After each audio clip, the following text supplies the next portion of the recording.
नमस्कार दोस्तों, मैं हूं डॉक्टर जे जग्गी। आप देख रहे हैं सेहत से जुड़ा प्रोग्राम निरोग मानवता और हमारा आज का विषय है घुटनों का दर्द, कारण व इलाज। घुटनों का दर्द वर्तमान समय की ऐसी गंभीर समस्या है जो लगभग हर उम्र के लोगों को अपनी लपेट में ले चुकी है।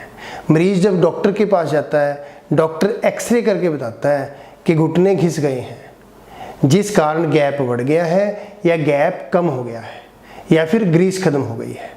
जबकि तीनों स्थितियों में दोनों में से एक झूठ बोलता है, एक्सरे या डॉक्टर।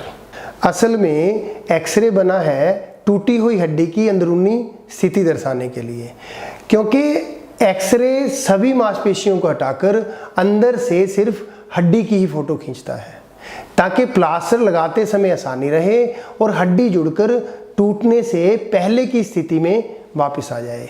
इसलिए ही एक्सरे घुटने में होने वाले दर्द का असल कारण ढूंढने में असफल हो जाता है, क्योंकि दर्द मांसपेशियों का हिस्सा है, हड्डियों का नहीं।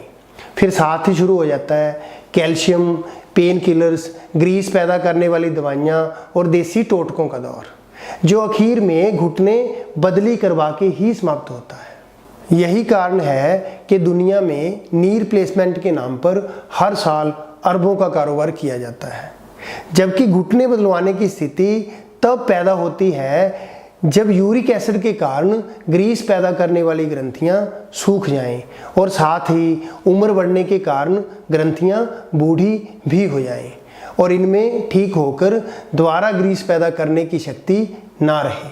अगर आप वीडियो के अंत तक मेरे साथ बने रहेंगे तो आप महसूस करेंगे कि यह जानकारी आपका भविष्य घुटनों के दर्द से मुक्त कर सकती है। विस्तार में जाने से पहले आपसे कुछ सवाल। यदि घुटनों का दर्द बुढ़ापे की निशानी है तो आजकल यह 20-25 साल के नौजवानों में क्यों हो रहा है? यदि आप घुटनों के दर्द से राहत पाने के लिए घुटनों को बदलवाने की सोच रहे हैं तो शरीर के बाकी जोड़ों के दर्द का क्या हल करेंगे? यदि घुटनों में दर्द का कारण वजन का अधिक होना है तो फिर पतले और कम वजन वाले लोगों के घुटने क्यों दर्द करते हैं? यदि तेल मालिश करने से घुटनों के जोड़ों को चिकनाहट मिलती है तो फिर घुटनों में से दर्द खत्म क्यों नहीं होता? यदि घुटनों के दर्द का कारण यूरिक एसिड है तो यूरिक एसिड को आम दवाओं से कम करके दर्द को खत्म क्यों नहीं किया जा सकता? दोस्तों, घुटनों सहित सभी शरीर के जोड़ों के दर्द का कारण यूरिक एसिड है। जैसे जैसे खून में यूरिक एसिड की मात्रा बढ़ती जाती है वैसे वैसे मनुष्य शरीर की पीड़ाओं से गुजरता है। जैसे सुबह उठते समय पीठ में जकड़न, घुटनों, एड़ियों व पैरों की तलियों में दर्द, सफ़र करते समय या ज़्यादा देर एक जगह बैठने पर घुटनों से लेके पैरों तक सूजन, टांग में दर्द, जिसे साइटिका पेन भी कहा जाता है। मरीज सुबह उठ के यह महसूस करता है कि जैसे रात किसी ने उसको बुरी तरह से पीटा हो। जोड़ों के दर्द की शुरुआत शरीर के किसी भी हिस्से के जोड़ से कभी भी हो सकती है। पहले तो व्यक्ति दर्द को बात समझकर सहन करने की कोशिश करता है, परंतु जब दर्द असहनीय हो जाता है तो वह दर्द निवारक गोलियां खानी शुरू कर देता है। फिर एक ऐसा समय भी आता है जब दर्द गोलियों से भी कम नहीं होता। फिर मरीज किसी हड्डियों के माहिर के पास पहुंचता है, परंतु यहाँ तक पहुँचते पहुँचते शरीर को और भी कई तरह की बीमारियां घेर लेती हैं, जिनका कारण दर्द को दूर करने के लिए लगातार अधिक मात्रा में सेवन की गई दवाएं ही होती हैं। जोड़ों के दर्द का मुख्य कारण यूरिक एसिड की मात्रा का बढ़ जाना है। खून में जब यूरिक एसिड की मात्रा अधिक हो जाती है तो यह फोक्ट पदार्थ हमारी हड्डियों के जोड़ों में डिपॉजिट होना शुरू हो जाता है, जिसके कारण हड्डियों के जोड़ों को चिकनाहट देने वाली ग्रंथियां खुश्क हो जाती हैं और चिकनाहट पैदा करना कम कर देती हैं, जिसके कारण हमारे शरीर के जोड़ों में दर्द होना शुरू हो जाता है। खून में यूरिक एसिड की मात्रा कम से कम 2.5 और ज़्यादा से ज़्यादा 7.0 तक आंकी गई है। जबकि देखा यह गया है कि अगर किसी व्यक्ति के जोड़ों में दर्द होता है और खून में यूरिक एसिड की मात्रा 4.5 है, तब भी दर्द का कारण यूरिक एसिड ही होता है।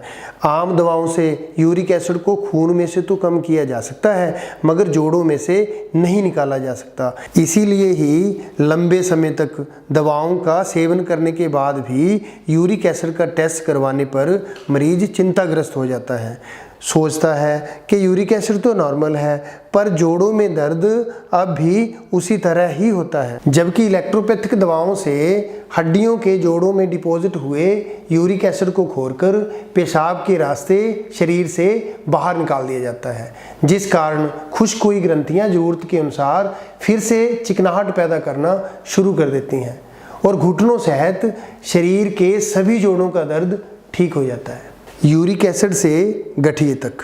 दोस्तों, किसी भी रोग के गंभीर रूप धारण करने से पहले उसके लक्षण पैदा होते हैं। ठीक उसी तरह गठिए की शुरुआत यूरिक एसिड की चरम सीमा है। जब लंबे समय तक खून में यूरिक एसिड की मात्रा अधिक रहती है तो यह फोक्ट पदार्थ हड्डियों के जोड़ों में इकट्ठा होकर धीरे धीरे ठोस रूप धारण कर लेता है, जिसके कारण चिकनाहट पैदा करके जोड़ों को हल्का रखने वाली ग्रंथियां सूख जाती हैं। पहले अंदरूनी फिर बाहरी सूजन पैदा हो जाती है। शरीर के अंग हड्डियों के जोड़ों से टेढ़े होने शुरू हो जाते हैं, जिनका अंत यह होता है कि रोगी झुकता झुकता गांठ की तरह इकट्ठा होकर एक दिन मौत के मुंह में चला जाता है। यूरिक एसिड क्या है? मानवीय शरीर को दो तरह के जीवन तत्व चलाते हैं, लिम्फ और ब्लड, जिनको आम भाषा में रस व खून भी कहा जा सकता है। शरीर को निरोग रखने के लिए रस व खून का लगातार शुद्ध रहना जरूरी है। रस व खून को शुद्ध रखने के लिए शारीरिक, भौतिक व रासायनिक क्रियाओं के बाद पैदा हुए फोक्ट पदार्थों का पेशाब के रास्ते शरीर में से निरंतर बाहर निकलना अति जरूरी है। शरीर रूपी इस मशीन में पेशाब प्रणाली का गहरा योगदान है। गुर्दे पेशाब प्रणाली का अहम अंग हैं। गुर्दों का काम कई तरह के जहरीले फोक्ट पदार्थों को खून में से लगातार पेशाब के रास्ते बाहर निकालते रहना है। मानव रोजाना जिन पदार्थों को ऊर्जा प्राप्त करने के लिए खुराक के रूप में ग्रहण करता है, उन पदार्थों से पैदा हुए फोक्ट पदार्थ ही खून में पाए जाते हैं। इसी तरह प्योरीन का फोक्ट पदार्थ यूरिक एसिड है। जब मनुष्य लंबे समय लगातार अधिक मात्रा में प्योरीन युक्त भोजन का सेवन करता है, तब खून में यूरिक एसिड की मात्रा भी ज़्यादा पाई जाती है। पेशाब प्रणाली अपने रोजाना के कार्य दौरान यूरिक एसिड की सारी मात्रा को खून में से बाहर निकालने में असफल रहती है और खून में यूरिक एसिड की मात्रा बढ़ जाती है, जिससे शरीर कई तरह की गंभीर समस्याओं से घिर जाता है। इलेक्ट्रोपैथी का जन्म व इलाज प्रणाली। वर्तमान समय में दुनिया में 5 तरह की पैथी काम करती हैं, जैसे आयुर्वेदा, एलोपैथी, यूनानी पैथी, होम्योपैथी और इलेक्ट्रोपैथी। इलेक्ट्रोपैथी वर्तमान समय की 5वीं व नई इलाज प्रणाली है। इस इलाज प्रणाली की खोज इटली के रहने वाले डॉक्टर काउंटसीर मैटी ने 1865 ईस्वी में की थी। यह इलाज विधि पूरी तरह दोष रहित, अनोखी, प्राकृतिक गुणों से भरपूर व जहरबाद से पूरी तरह मुक्त है। इस इलाज प्रणाली की सभी दवाएं वनस्पति जगत से पैदा हुए 114 पौधों से तैयार की जाती हैं, जिस कारण मानवीय शरीर पर कोई भी बुरा प्रभाव नहीं छोड़ती, बीमारी को जल्दी व जड़ से खत्म करती हैं। यूरिक 7 क्या है? यूरिक 7 इलेक्ट्रोपैथी में काम कर रहे 114 पौधों में से 63 पौधों का मिश्रण है।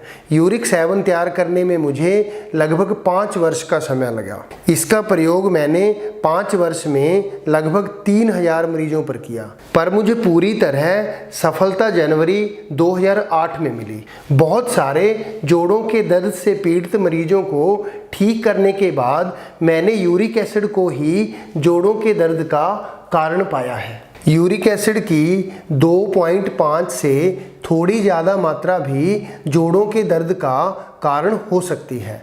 इलेक्ट्रोपैथिक दवाओं में उपयोग होने वाले 114 पौधों में से 63 पौधों का उपयोग दवाई तैयार करने में किया गया है, जिनमें से 27 पौधे केवल पेशाब प्रणाली के ऊपर ही काम करते हैं, क्योंकि यूरिक एसिड को शरीर से बाहर निकालने के लिए पेशाब प्रणाली के काम का दुरुस्त होना अति जरूरी है। इस दवाई से मैं नौजवानों से लेकर बड़ी उम्र तक के लोगों का सफलतापूर्वक इलाज कर चुका हूं, जो जोड़ों के दर्द से काफ़ी समय से पीड़ित थे और अपना इलाज बहुत सारी जगह से हर तरह की दवाओं के साथ करवा के थक चुके थे।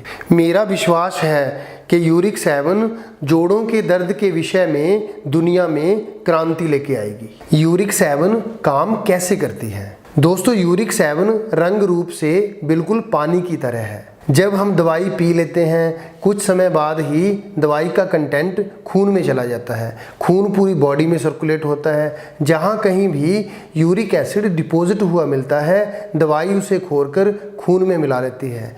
जब गुर्दे खून की सफाई करते हैं तो यूरिक एसिड पेशाब के रास्ते शरीर से बाहर चला जाता है। जब ये प्रक्रिया लगातार चलती है, एक दिन शरीर के सभी जोड़ व मांसपेशियां डिपॉजिट हुए यूरिक एसिड से मुक्त हो जाती हैं और सभी लक्षण व पीड़ाएं समाप्त हो जाती हैं। इलाज शुरू कैसे हो?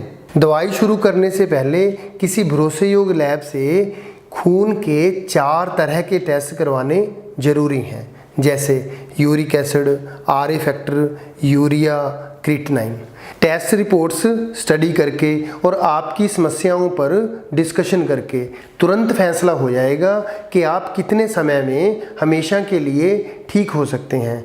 यदि आप बताए अनुसार खान पान रखते हैं और दवाई बंद के बाद बताए अनुसार खान पान का ध्यान रखते हैं, तो मेरा वादा है आपसे पूरी उम्र ठीक रहेंगे। दोस्तों, मरीजों की 2 श्रेणियां हैं। पहली श्रेणी में वह मरीज आते हैं जो यूरिक एसिड के साथ साथ और भी कई तरह की गंभीर बीमारियों का शिकार हैं और दिन में कई प्रकार की गोलियां और अन्य दवाओं का सेवन करते हैं। इस श्रेणी के मरीज घर पे दवाई नहीं मंगवा सकते, क्योंकि उन मरीजों के साथ बीमारियों और चल रही दवाओं के ऊपर चर्चा करनी ज़रूरी है। दूसरी श्रेणी में वह मरीज आते हैं जो यूरिक एसिड से पीड़ित हैं पर किसी गंभीर रोग का शिकार नहीं है। वह मरीज घर पे दवाई मंगवा सकते हैं। दोस्तों, वीडियो पूरी देखने के बाद एक बात की गांठ बांध लें।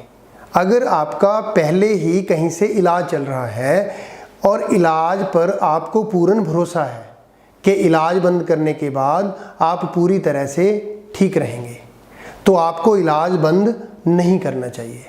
अगर भरोसा नहीं है तो इलाज को 10 दिन के लिए बंद करके देख लें, नतीजा आपके सामने होगा। वीडियो को आखिर तक देखने के लिए धन्यवाद। आप सभी तंदुरुस्त रहें और लंबी जिंदगी जिए। नमस्कार।